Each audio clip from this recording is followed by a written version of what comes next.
ఓం శ్రీమాత్రే నమః. మన తెలుగు స్తుతి ఛానల్కి స్వాగతం. ఈరోజు మనం ధనుర్మాసంలో వచ్చే ఏకాదశిని ఎందుకు ముక్కోటి ఏకాదశి అని అంటారు, అందుకు ఉన్న విశిష్టత ఏమిటి అనే విషయాలు ఈ వీడియో ద్వారా తెలుసుకుందాం. నిజానికి సంవత్సరానికి 24 ఏకాదశులు వస్తాయి. సూర్యుడు ఉత్తరాయణానికి మారే ముందు వచ్చే ధనుర్మాస శుద్ధ ఏకాదశిని వైకుంఠ ఏకాదశి లేదా ముక్కోటి ఏకాదశి అని అంటారు. సూర్యుడు ధనస్సు రాశిలో ప్రవేశించిన అనంతరం మకర సంక్రమణం వరకు జరిగే మార్గం, ఆ మార్గమధ్యంలో ముక్కోటి ఏకాదశి వస్తుంది. ఈ రోజున వైకుంఠ వాకిళ్ళు తెరుచుకొని ఉంటాయని, ప్రతి వైష్ణవాలయంలో గల ఉత్తర ద్వారం దగ్గర భక్తులు తెల్లవారుజాము నుంచే వేచి ఉంటారు. ఈరోజు మహావిష్ణువు గరుడ వాహనుడై 3 కోట్ల దేవతలతో భూలోకానికి దిగివచ్చి భక్తులకు దర్శనమిస్తాడు కనుక దీనికి ముక్కోటి ఏకాదశి అనే పేరు వచ్చిందంటారు. ఈ ఒక్క ఏకాదశి 3 కోట్ల ఏకాదశులతో సమమై పవిత్రతను సంతరించుకున్నందువల్ల దీన్ని ముక్కోటి ఏకాదశి అంటారని కూడా చెబుతారు. ముక్కోటి ఏకాదశి రోజునే హాలాహలం, అమృతం రెండూ పుట్టాయి. ఈ రోజునే శివుడు హాలాహలం మింగాడు. మహాభారత యుద్ధంలో భగవద్గీతను కృష్ణుడు అర్జునునికి ఇదే రోజున ఉపదేశించాడని విశ్వాసం ఉంది. వైష్ణవ ఆలయాల్లో ప్రత్యేక పూజలు, హోమాలు, ప్రసంగాలు, ప్రవచనాలు ఉంటాయి. ఈ రోజున ముఖ్యమైనవి ఉపవాసం, జాగరణ, అటు తర్వాత జపం, ధ్యానం.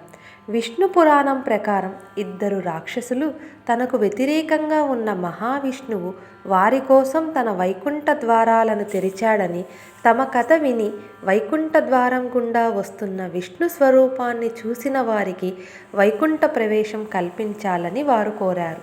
అందుచేతనే ఆ రోజును వైకుంఠ ద్వారాన్ని తలపించే విధంగా వైష్ణవ ఆలయాల్లో ద్వారాలను ఏర్పాటు చేస్తారు. మామూలు రోజుల్లో దేవాలయాల ఉత్తర ద్వారాలు మూసి ఉంచుతారు. కానీ ఈరోజు భక్తులు ఆ ఉత్తర ద్వారం నుంచి వెళ్ళి దర్శనం చేసుకుంటారు.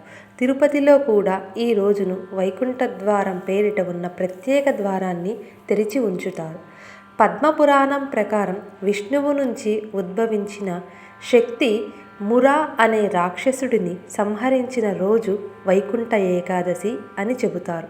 మురా అనే రాక్షసుడి దురాగతాలు భరించలేక దేవతలు విష్ణువును శరణు వేడగా ఆయన వాడితో తలపడి వాడిని సంహరించేందుకు ప్రత్యేక అస్త్రం కావాలని గ్రహించి బదరికా ఆశ్రమంలోని హైమావతి గుహలోకి ప్రవేశించాడు. అక్కడ విశ్రమిస్తున్న విష్ణువును ముర సంహరించేందుకు ప్రయత్నించగా ఆయన నుంచి ఒక శక్తి ఉద్భవించి తన కంటి చూపుతో మురను కాల్చివేసింది.